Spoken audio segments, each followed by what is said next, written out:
यहां एक सदस्य ने तो कह दिया, एक सदस्य ने कह दिया माइनॉरिटी इस कानून को स्वीकार नहीं करेगी। क्या धमकाना चाहते हो भाई? संसद का कानून है, सबको स्वीकार करना पड़ेगा।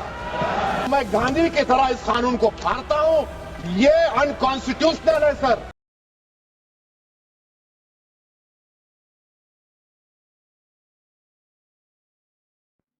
Hello hello hello, welcome to jurist talks.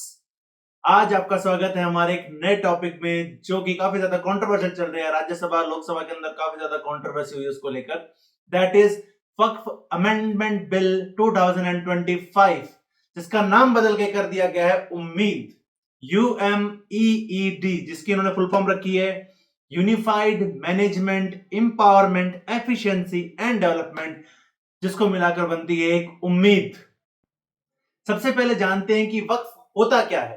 वक्फ होता है दैट इज एनी इंडाउमेंट और any kind of property which is made by a Muslim for any religious purpose, charitable purpose, उसको हम कहते हैं वक्फ प्रॉपर्टी। जैसे कि mosque, school, any type of property of them. Now the thing which comes over here कि इतना क्या इंपॉर्टेंट, इतनी क्या चीज, इसमें क्या ट्विस्ट क्या है ऐसा वक्फ के अंदर। वक्फ के अंदर तो सबसे बड़ा ट्विस्ट है that it can't be sold, it can't be gifted, overall we can say it can't be reclaimed. यानी कि वक्फ बनने के बाद कुछ नहीं हो सकता भाई।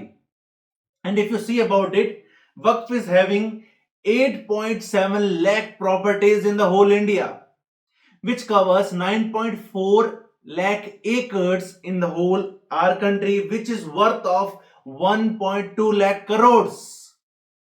और अगर प्रॉपर्टी के मामले में देखा जाए तो Indian army, Indian arm forces और इंडियन रेलवेज के बाद में किसी के पास ज्यादा प्रॉपर्टी है, that is Waqf board. Now you can see that कि क्यों इतना मैटर चल रहा है, क्यों इतना प्रॉपर्टी, उसके इन्फोर्समेंट, उनकी management, each and everything is going on, क्या प्रॉब्लम्स चल रही हैं, that is why we are talking so much about it. अब बात करते हैं इसकी ओरिजिन की, कि ये वक्त स्टार्ट कहां से हुआ था। ये स्टार्ट हुआ था दिल्ली सल्तनत के टाइम से भाई, सुल्तान के टाइम से स्टार्ट हुआ था। तो सुल्तान मुइजुद्दीन समगोर ने 2 विलेज थे जो कि मुल्तान जामा मस्जिद को दे दिए, और शेखुल इज़म जो कि वहां के उनको एडमिनिस्ट्रेटर बनाया गया। 19th सेंचुरी के अंदर प्रीवी काउंसिल ने कहा it is worst, it is of no use, they have called it invalid, की इसकी कोई जरूरत नहीं, हटा दिया गया। बट मुसलमान वक्फ वैलिडेटिंग एक्ट 1913 ने डिसीजन को अपहेल्ड किया और वक्फ सिस्टम वापस रेगुलेट हो गया। उसके बाद आता है वक्फ एक्ट 1954, जिसके अंदर सेंट्रल वक्फ काउंसिल बनाया गया इंडिया के अंदर, और 1964 के अंदर it has been established as a statutory body. Now the most important act, वक्फ एक्ट 1995, जिसने उसका मैनेजमेंट और वक्फ प्रॉपर्टी को कैसे रेगुलेट किया जाएगा, each and everything they have managed it very properly, and they have granted overriding authority over all the other property laws। जितने भी प्रॉपर्टी लॉज है हमारे इंडिया के पास, उन सब के ऊपर एक ओवरराइडिंग इफेक्ट दे दिया। सेकेंडली, हर स्टेट के अंदर वक्फ बोर्ड बनाए जाएंगे। सिविल कोर्ट्स को सब्स्टिट्यूट करके इन्होंने अपने वक्फ काउंसिल ट्राइब्यूनल्स बना लिए। थर्डली, इनका डिसीजन फाइनल और बाउंडिंग होगा बिल्कुल वैसे ही जैसे कि सिविल कोर्ट का होता है। अब हम बात करते हैं कि जरूरत क्या है अमेंडमेंट बिल की, क्या अमेंडमेंट की जरूरत है वक्फ के अंदर, इतना क्यों बदलाव की बात कर रहे हैं, क्या बदलाव की जरूरत है लोकसभा राज्यसभा के अंदर, इतनी सारी कंट्रोवर्सीज। जो कंट्रोवर्सीज अब आप देखेंगे, अब जो आपने इतनी सारी कंट्रोवर्सीज देखी, ये सारी कंट्रोवर्सीज क्यों हो रही है, क्या प्रॉब्लम्स हैं, क्या जिसका चीज का लेन देन है। पहली चीज, irrevocability of Waqf properties. once, that means once a Waqf always a वक्फ, यानी कि अगर एक बार कोई भी प्रॉपर्टी वक्फ के अंदर काउंट हो गई, then you can't reclaim it, then you can't revoke that decision, it is forever।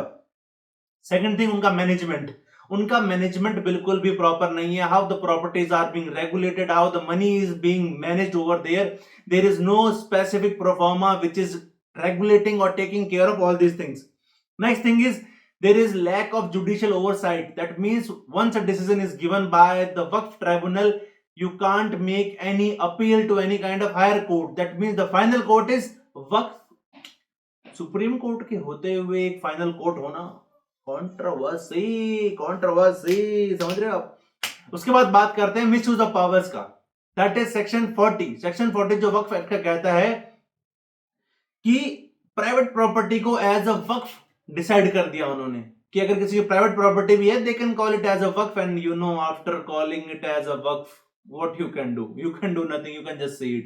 Now let's talk about what are the key features of amendment bill of 2025 which has been passed by Lok Sabha and Rajya Sabha. Now we are looking for the assent of our president. So the first thing is separation of trust from waqf.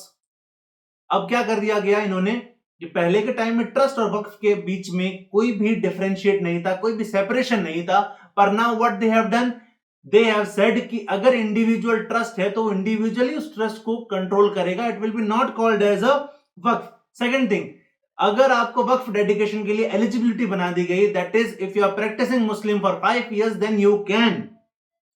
then you can be established or you can be called as a Waqf.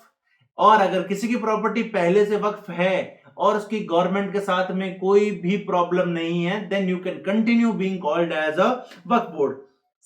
Third thing, women's right, पहले women's को एक भी right नहीं थे, now they are getting inheritance right under this act. अगला point, ending arbitrary property claim. Section 40 कहता था कि वक्फ बोर्ड के पास पूरी पावर है कि वो डिसाइड कर सकता है किसी भी प्रॉपर्टी को as a Waqf property or not, जिस सेक्शन को निकाल दिया गया है। Now section 40 has been removed, section 40 को निकाल दिया गया है, so that now you can't decide that whether that property is a Waqf property or not. Now this power is being lies to the government only, वो ही decide करेंगी कि कौन सी प्रॉपर्टी वक्फ प्रॉपर्टी है, कौन सी प्रॉपर्टी वक्फ प्रॉपर्टी नहीं है। सेकेंडली, वक्फ tribunal की बात करें तो पहले हमारे पास अपील का ऑप्शंस नहीं था, but now we are having options to appeal to the higher court within 90 days of tribunal decision, यानी कि अब आपकी सुनवाई के चांसेस हैं। अब सिर्फ ट्राइब्यूनल आपका फाइनल कोर्ट नहीं है, now you can appeal to the higher court so that you can seek justice. अगली बात करते हैं, अगर कोई प्रॉपर्टी पे डिस्प्यूट हो जाए, that is whether it is a government land or it is a Waqf, in such case of dispute or in such cases, what will the thing that officer whose rank is above the collector will decide whether that property is of government or whether this property is of waqf board. That power lies with the officer now, otherwise officer के पास power ही नहीं थी। अब annual जो distribution जो contribution था वो 7% से लेके 5% कर दिया गया, so that they can include or they can use that money in their other fields also। और अगर आपकी अर्निंग 1 लाख पर एनम से ज्यादा हो रही है, देन आप ऑडिट बोर्ड के अंदर आ जाएंगे, अब आपको ऑडिट करवाना पड़ेगा। सेकेंडली थिंग, मुतवल्लिस जो कि वक्फ बोर्ड को पूरा सुपरवाइज करते हैं, केयर टेकर होते हैं, now they have to upload and maintain each and everything online also. अब उनको हर एक चीज को ऑनलाइन भी मैनेज करना पड़ेगा, उनको अपना सारा डाटा ऑनलाइन अपलोड करना पड़ेगा, so that each and everyone get to know what kind of property they are holding, how much property they are holding, and how and when each and everything is to be uploaded online on the government site। अब जो main controversial part आ रहा है, बाकी सारे controversies भी हैं, बस एक कंट्रोवर्सी एक और आई है, that is diverse representation. Diverse representation कैसे? वक्फ बोर्ड के अंदर they have said now you have to include 2 non Muslim members, और जितने भी मुस्लिम मेंबर्स होंगे उसके अंदर एटलीस्ट आपको 2 वुमेन रखनी होंगी। अब यही प्रॉब्लम आ गई है कि 2 नॉन मुस्लिम मेंबर्स रखना, that is very controversial and that is creating some kind of chaos in between each and everyone। next thing, previously application of limitation act 1963 वो नहीं लगता था, जिस वजह से केस में काफी ज्यादा डिलेज हो रहे थे, स्पीडी ट्रायल्स नहीं हो रही थी। Now according to this amendment, application of limitation act been allowed. अब इससे क्या होगा? ट्रायल्स काफी स्पीडी हो जाएंगे, डिसीजन बहुत जल्दी आ जाएंगे, delays almost will be over. बात करते हैं क्रिटिसिज्म। इतना क्रिटिसिज्म क्यों हो रहा है? क्रिटिसिज्म हो रहा है बिकॉज हमारा article 25-26 right to freedom of religion infringe हो रहा है। कहीं ना कहीं लोगों का मानना है कि आप हमारे रिलीजियस अफेयर्स के अंदर इंटरफेयर कर रहे हैं, that is why you are infringing our fundamental right which is not at all allowed according to our constitution. Next thing जो हमने बात की थी कि mandatory inclusion of non Muslim in the वक्फ board, that is a huge controversial point, because लोगों का मानना है कि अगर जो मुस्लिम नहीं है उसको कैसे पता चलेगा कि कि मुस्लिम्स के रूल्स एंड रेगुलेशंस क्या and how that person will regulate और मैनेज द होल सिस्टम। अगली चीज कि कहीं ना कहीं वक्फ बोर्ड का कंट्रोल खत्म करके हमने गवर्नमेंट का कंट्रोल बढ़ा दिया है, that is also a point of criticism over here. Next thing, there is a potential chances that अब internal disputes और disputes बनने के बहुत ज्यादा chances है, non-Muslims, women, Muslims, government interference, so that you can see that ambit is going a wider and wide.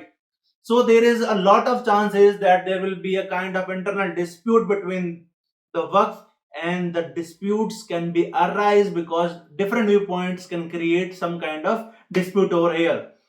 Next point is inclusion of non-Muslims, which we have talked about it, because they will be having lack of understanding of Muslim laws. Then how do we cope up with all the things which are coming in our front? Now, last but not the least, that what can be the way forward for these properties, for the Waqf?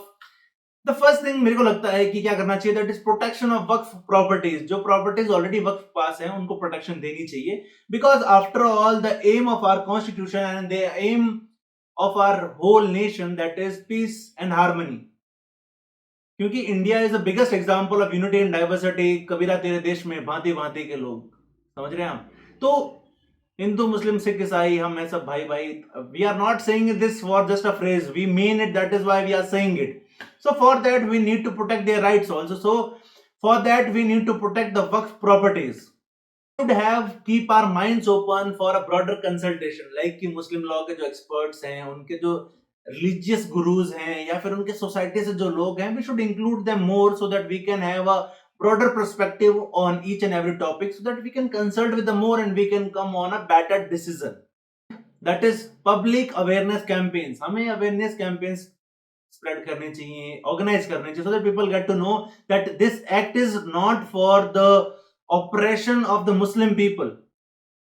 We have came up with this act so that we can have a proper harmony amongst the people and they can have their rights, basic fundamental rights, basic living rights which they can enjoy. So आपका इस बारे में क्या नजरिया है कि amendment bill आना चाहिए या फिर प्रेसिडेंट के सेंड मिलनी चाहिए? क्या आपको लगता है इस बारे में, क्या थॉट्स हैं? Please let us know in our comments below. Jurist talks पे ऐसे ही आपको नए नए और टॉपिक्स देखने को मिलेंगे। थैंक यू, धन्यवाद।